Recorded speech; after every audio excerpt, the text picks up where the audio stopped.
Hi and welcome to Module 7. It's all about the words that you own. So what are the words or phrases that you own that are synonymous with your business? Perhaps you have created some words that apply to your offering or market sector already. Effective branding is all about owning the minds of your audience. There are many ways you can achieve this, but you will need to consider how you can portray your message using the least amount of energy in a way that is both memorable and lasting. The single most effective way for you to achieve this is to ensure that you have a word or a phrase that is positively associated with your brand or your business. These words could become part of your own valued intellectual property of your business, even though they're highly valuable. They need to play a significant part in your overall marketing, as well as both guiding and reassuring you and your staff what is really important in your business. Without much effort, you will probably be able to think of some common examples that you would be able to apply to your business. Positive word associations are most likely as a result of deliberate effort and focus from the company, whereas poor examples are most likely as a result of either having zero strategy towards its branding or as a result of poor customer experiences that have not been effectively addressed or managed. Here are some examples of some larger companies. Again, I quote larger companies that are international because most times everybody knows who they are and they've got some connection with them. So BMW, driving experience. Do you know what Volvos are? You may know what Volvo is. Safety. Facebook, well, theirs is Facebook. So they've actually gone and created their own word. Another one in that category is Snapchat. Their word is Snapchat. There's no such other thing out there besides Snapchat.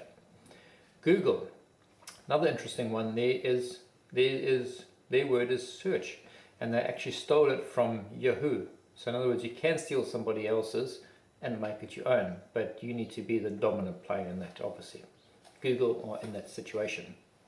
So here are some useful tips on how to go about identifying yours. This makes for another great brainstorming exercise. Think of the following headings and then write down as many examples as you can possibly think of.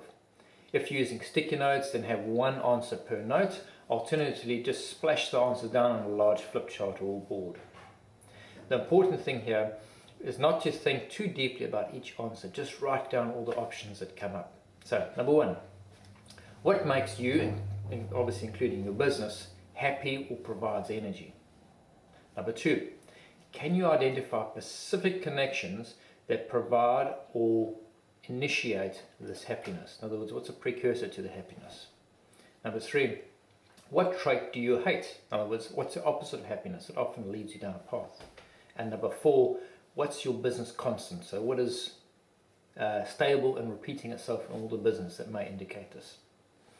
After you have brainstormed and have noted as many alternatives or words or short phrases as possible, start pooling them together into common buckets.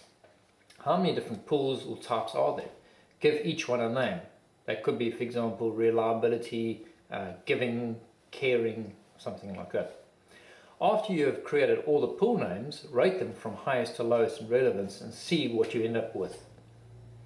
Watch out for these limiting beliefs that may affect the success of this exercise that you're doing. Number one is people often say, oh, it's too bold. Well, the antidote to that is, well, that's actually fine.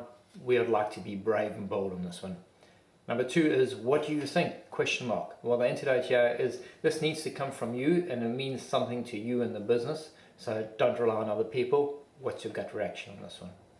Number three, someone else is doing it. Well, the antidote here is, so what? Look at the example of Yahoo and Google. You can do exactly the same. And lastly, it's too simple. So don't let that words come into your mind. The great antidote here is that, well, you probably nailed it if it's too simple. So the challenge now is get into your workbooks, and I'll need a final answer there, but go through the process of brainstorming and involve your team as well, so that you can come up with some really powerful words that you're going to start owning in the market and in your business. Good luck.